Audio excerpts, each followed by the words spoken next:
Jadi kalau dalam tradisi agama itu silaturahim adalah menyambung sesuatu yang seharusnya tersambung. Agama yang masuk negara enggak konflik itu diantaranya paling spesial untuk Indonesia. Karena para wali ini mendampingi kultur daerahnya, tapi tidak benturan. Misalnya kalau orang Jawa dulu pakai sesajen di sawah-sawah, katanya dimakan penunggunya. Ya penunggunya sawah itu kalau dulu ya pikirannya itu makhluk gaib. Di era modern ya penunggunya itu ya kambing, ayam itu. Jadi ya memang yang makan itu akhirnya. Tapi dulu itu aneh diistilahkan dimakan penunggunya. Kalimat penunggu itu apa ya gak jelas, apa dengan tanda petik apa penunggu betul gak jelas. Wali-wali datang tidak mengkafirkan itu tapi terus dirubah jadi sedekah ke tetangga-tetangga. Jadi kultur itu enggak dilawan tapi cukup diubah. Jadi makani demit menjadi sedekah ke tetangga. Nah cerita kurban juga seperti itu. Dulu tokoh-tokoh Quraisy penunggu Ka'bah itu dulu sudah ndak tauhid, sudah musyrik kalau dalam bahasa agama. Itu di mana-mana termasuk kebutuhan pokok manusia itu kalau kumpul-kumpul itu makan-makan. Itu mulai dulu. Terus korbannya itu ya pasti perempuan mulai dulu. Jadi hanya bagian masak, boleh makan nanti ngenteni luwian itu, ngenteni bekas-bekasnya. Sehingga yang nyortir Abu Jahal CS itu. Jadi yang kurban harus hewannya bagus, spesial, bahkan nggak boleh dikawinkan. Hewan yang mau dikorbankan itu nggak boleh dikawinkan, nggak boleh pernah dikendarai, nggak boleh pernah dipakai bajak sawah dan sebagainya. Semuanya serba spesial. Nanti dikorbankan di Ka'bah, yang dijual Ka'bah. Nah pertanyaannya Ka'bah ini nggak pemakan daging, yang untung ya ketua-ketuanya ini, karena Ka'bah tidak doyan daging. Dan itu ya di atas namakan Allah, ini demi taqarrub ila Allah, demi itu. Sehingga mereka bilang wa qalu hadhihi an'amu wa harsun hijrul la yat'amuha illa man nasa'u bisamihim. Ini hewan korban harus spesial dan yang berhak makan hanya orang-orang spesial, yaitu para penunggu Ka'bah, para sadanatul bait. Tapi karena mereka sudah tidak benar, tidak jujur, Islam mau merubah tradisi itu. Tapi kalau tradisi itu dirubah, maka Islam akan terkenal pelit karena dari acara makan-makan menjadi tidak ada makan-makan. Jadi kadang kebenaran itu harus diganti dengan sesuatu yang tidak ekstrim, karena tadi dari acara makan-makan menjadi sama sekali nggak makan-makan. Maka terus diganti oleh Islam dengan kalimat udhiyah, dengan kata kurban. Nah kenapa itu harus terjadi? Karena kurban itu sebetulnya syariatnya Nabi Ibrahim, di mana orang Mekah itu memang turunan Nabi Ibrahim, sehingga sisa-sisa makan-makannya masih. Cuma mulai ada melenceng, ada sesajen, ada khurafat, ada bid'ah. Kemudian itu mulai masalah. Terus Rasulullah Muhammad SAW datang ingin benahi itu. Tapi yang dibenahi adalah menghilangkan kemusyrikannya, bukan makan-makannya. Akhirnya diganti oleh udhiyah. Nah kenapa ada kurban? Kalau dalam banyak literatur, Nabi Ibrahim alaihissalam itu Nabi yang paling dengan tanda kutip mengklaim kalau beliau itu orang paling sayang. Paling sayang kepada Allah, paling dekat kepada Allah. Nggak ada yang dicintai selain Allah. Beliau memaklumatkan itu baik secara lisan maupun di gemuruh hatinya, di bisikan hatinya, di detak jantungnya, pikirannya seperti itu. Pas itu beliau belum punya putra karena beliau termasuk lambat punya anak. Suatu saat ditakdir punya putra, yaitu Ismail. Pas seneng-senengnya jalan, pas seneng-senengnya punya anak, sama Allah disuruh nyembelih. Anak kamu harus kamu sembelih. Ibrahim kaget. Kenapa ya Allah? Kamu adalah orang yang sering ngomong bahwa yang paling kamu cintai saya. Tapi setelah ada anak kamu, kayaknya enggak. Protes Nabi Ibrahim, Pak. Yang benar Gusti, iya harus anak kamu. Karena beliau kadung janji, kadung komitmen yang paling dicintai Allah, tidak ada yang lain. Saya akan mencintai engkau ya Allah, meskipun harus mengorbankan anak saya. Singkat cerita, terus disyariatkannya korban itu. Ketika Nabi Ibrahim berkomitmen melaksanakan perintah itu, Ismail juga mau nurut, terus sama Allah diganti oleh hewan kurban yang bernama kambing. Sehingga versi cerita itu bahwa Allah akan maklumi ketika orang mencintai Allah secara serius, bersamaan dengan itu orang juga mencintai anaknya dengan proporsi masing-masing. Itu di khazanah-khazanah yang saya baca. Versi kedua, tapi ini nanti nggak perlu dipertanyakan, itu versi yang paling baik, yang paling benar gimana? Yang tanya juga bid'ah, yang jawab juga bid'ah nanti. Karena itu wilayah yang kadung terjadi. Jadi kalau dalam ilmu hadis itu, kalau kadung terjadi, buat kamu unggulkan yang mana, tetap saja yang terjadi hanya satu, mau kelewat. Beda dengan istihad solusi. Karena mau terjadi ya kita uji coba. Kalau nggak cocok yang A ya cocok alternatif B, alternatif C. Kalau sudah kelewat mau gimana? Kalau salah ya salah aja kan. Versi kedua begini. Semoga versi kedua ini yang benar. Kalau ini benar keren. Nabi Ibrahim itu memaklumatkan diri. Kalau dalam bahasa Arab itu iddia itu mengklaim bahwa dia adalah orang yang paling sayang terhadap makhluk Allah, semua hamba Allah. Terus beliau diterbangkan ke langit. Diterbangkan ke langit, ke alam malakut. Ya tidak usah ditanyakan, tanya terbang gimana, nanti ribet nanti itu. Setelah diterbangkan di langit, wa kadzalika nuri Ibrahim malakutas samawati wal ardh, diperkenalkan alam langit, terus dipertontonkan. Itu ada sekian hamba Allah yang nyabu, yang ngefly, yang dugem, pokoknya yang maksiat-maksiat itu. Ibrahim ditanya sama Allah, gimana itu mereka menurut kamu? Damirhum, habisi saja ya Allah. Mereka makan rezekimu, hidup di bumimu, tapi mereka tidak mengindahkan engkau. Matikan saja. Sama Allah diturutin. Jalan-jalan lagi sampai 3 kali peristiwa tempat-tempat maksiat itu dihabisin sama Nabi Ibrahim. Beliau minta sama Allah supaya itu dihabisin. Singkat cerita, terus beliau diturunkan sama Allah. Setelah diturunkan, ya Allah tidak jawab, tidak apa. Allah itu punya sunnah, punya tradisi. Dengan nabinya itu tidak jawab. Suatu saat Nabi Ibrahim disuruh bunuh anaknya, disuruh nyembelih. Protes kan? Buat samrotu fuadi, ini kekasih saya, putra saya, kenapa engkau nyuruh membunuh? Terus kata Allah, kamu udah ingat, di malam kamu saya mi'rajkan, melihat hamba-hambaku, dan itu yang bikin aku, dan saya cinta sama mereka yang bikin saya, kamu enak saja minta dibunuh. Segerian gantian saya yang minta, kamu udah nurutin gitu. Kamu pas minta saya, tidak tak pikir, langsung tak turutin. Kenapa saya yang sekarang minta kamu mikir gitu. Tapi huwa samrotu fuadi, itu buah hati saya. Dan memangnya makhluk-makhluk itu makhluk siapa? Saya yang bikin, kamu enak saja nyuruh bunuh. Nah semenjak itu jadi kearifan kita.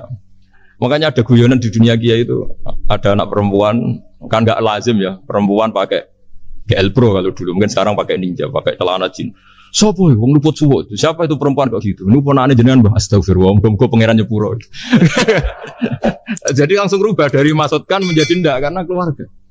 Nah, jangan-jangan kebencian kita pada maksiat itu oke, kita wajib benci maksiat, tapi tetap ada catatannya. Plus yang maksiat itu tidak orang yang terkait dengan kita. Coba kalau yang maksiat itu orang yang terkait dengan kita, itu anak kita, ponakan kita, mungkin istri kita, paling mintanya ya Allah ampuni. Sama-sama maksiat, yang satu minta dihabisin, yang satu kita minta diampuni. Fair gak kita sebagai manusia? Tidak fair. Tidak fair. Makanya kalau ada guyonan, ada supir salah dimarahin, pasti supir ini belum pegang rahasia. Tapi kalau sudah pegang kartu, si majikannya punya apalah gitu, simpanan gitu, wah ini pegang, berani marah gak? Tidak ada.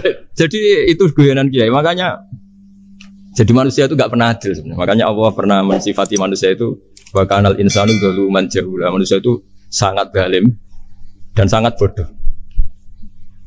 Kalau misalnya jenengan tanya, orang soleh pun itu gimana? Orang soleh asal manusia tidak nabi, itu ya mesti ada zalimnya. Makanya kalau dalam kitab Hikam diterangkan, kitab Hikam itu kitab yang olah manusia.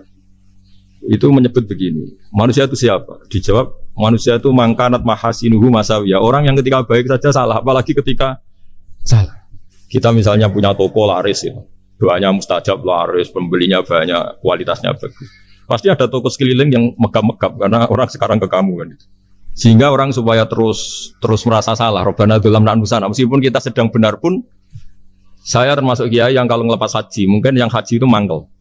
Karena saya tidak pernah muji-muji haji, meskipun saya melepas orang haji. Umumnya kiai kalau ada orang haji kan dilepas haji mabrur, tidak ada lain balasan kecuali surga. Saya itu karena pernah kecil, pernah dengerin masyarakat. Itu ngenes ketika si kiai pidato tadi ternyata ngenes. Ngenesnya seakan-akan surga itu hanya milik yang haji. Anak koyo kula sepudi Gus wong kula ora kelar kaji. Semenjak itu setelah saya jadi kiai ya dendam juga. Akhirnya setelah saya jadi kiai kalau ngaji orang yang haji mabrur balasannya surga, orang yang fakir sabar juga surga, orang yang sering dimarahin istri juga surga. Kata pokoknya surga terus. Sampai yang mau haji itu Gus gimana kok bahas kita kok sama dengan mereka? Ya karena saya ada ulama pesanan kata gitu. Jadi artinya gini. Ketika Anda muji ibadah haji, jangan kira yang ngenes tidak banyak. Yang ngeluh juga banyak, karena mereka ada takdir gak mampu haji. Itu hebatnya Islam. Islam juga datang dengan solusi-solusi. Misalnya Jumatan itu hajinya orang miskin. Orang yang ingat Allah mulai subuh sampai matahari terbit juga sama dengan umroh.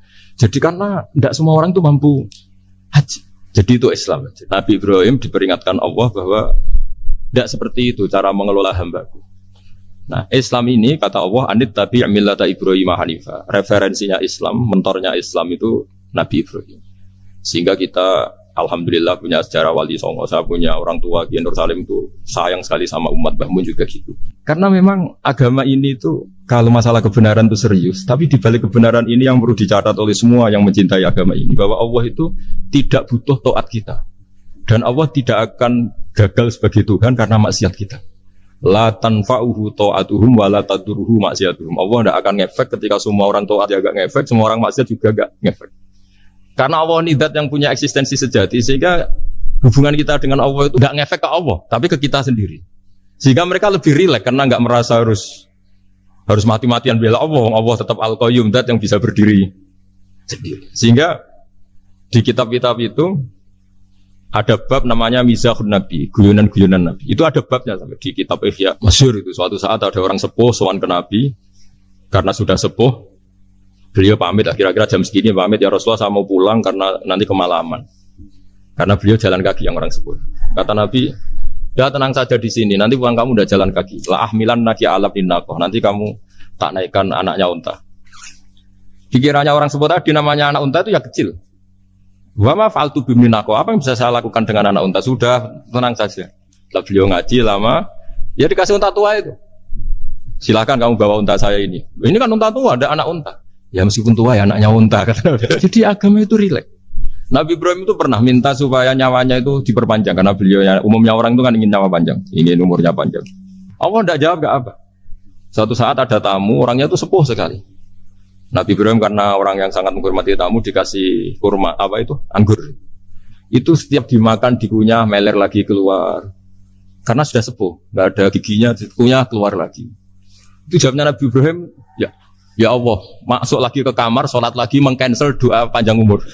Katanya Ibrahim, oh jenengan jawab toh.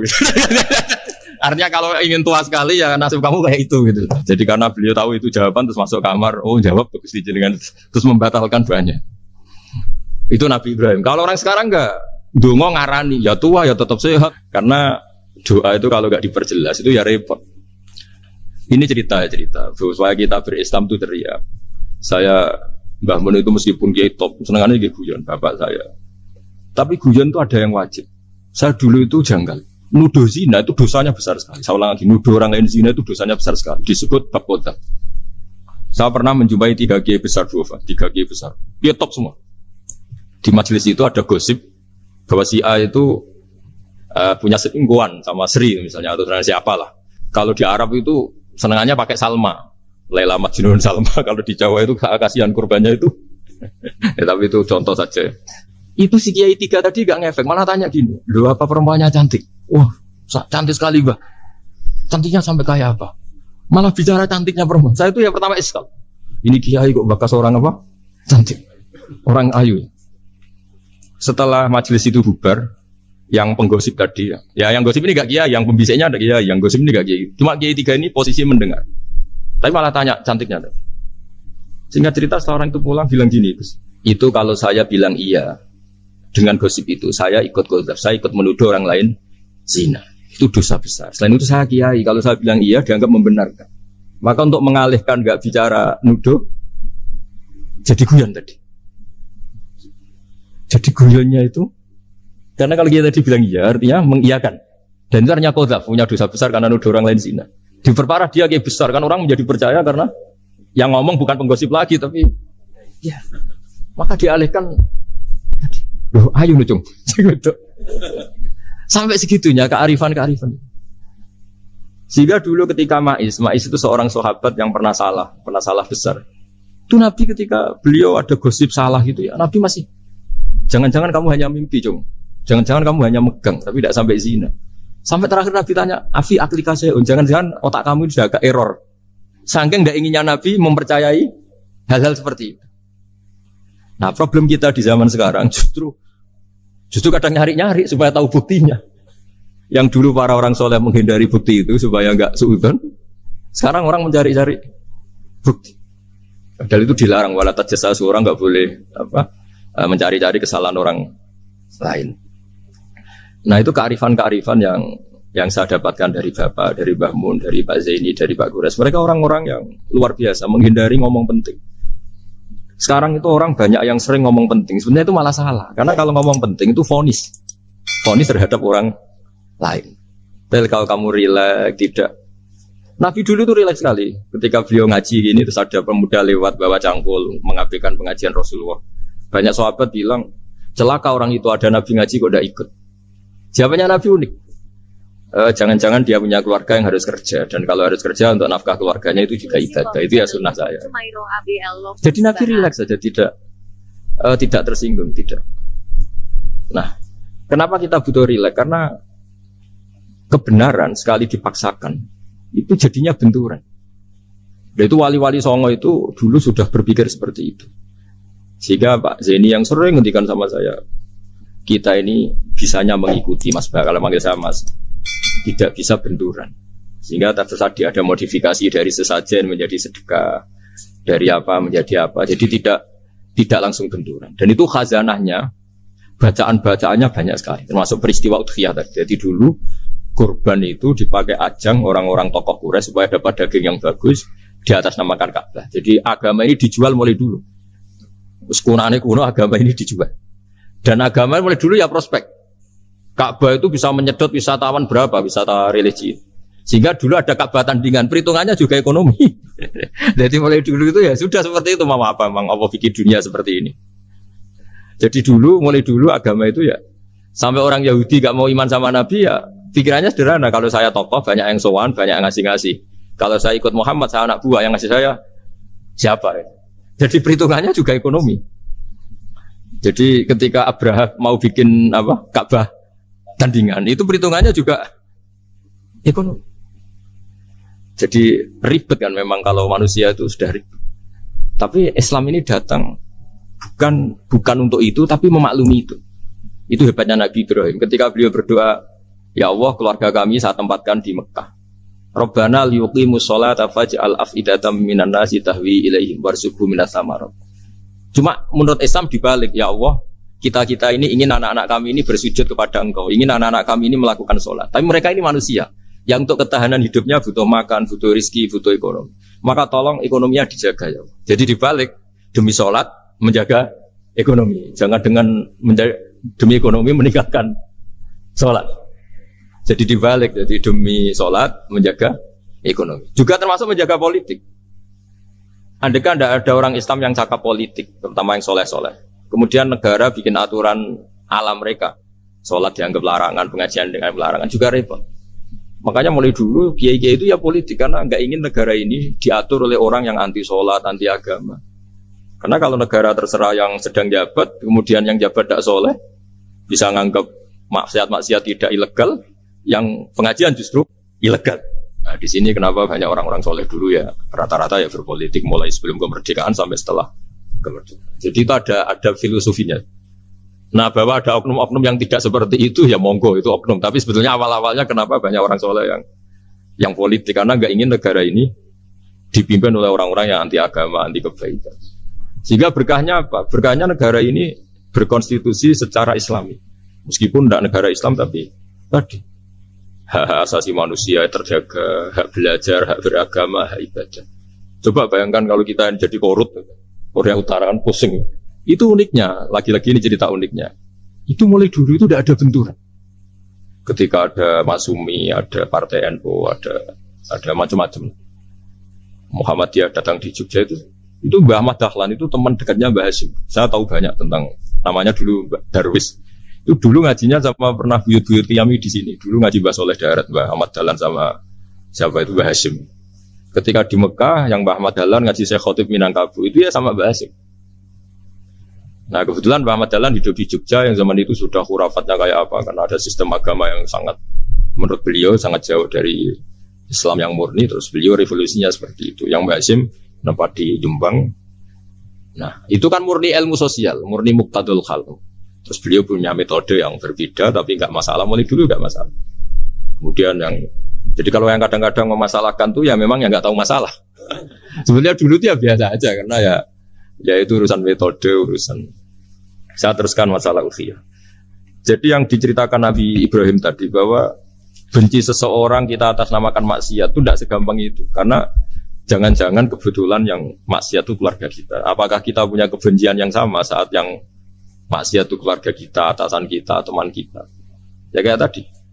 Kalau saya corong jodi belenjani janji, ada orang janji sama saya nggak tepat waktu, saya bisa marah itu pasti sebabnya jelas. Itu bawaan saya nggak berjasa sama saya. Kalau kata dokter Klik nggak cantik.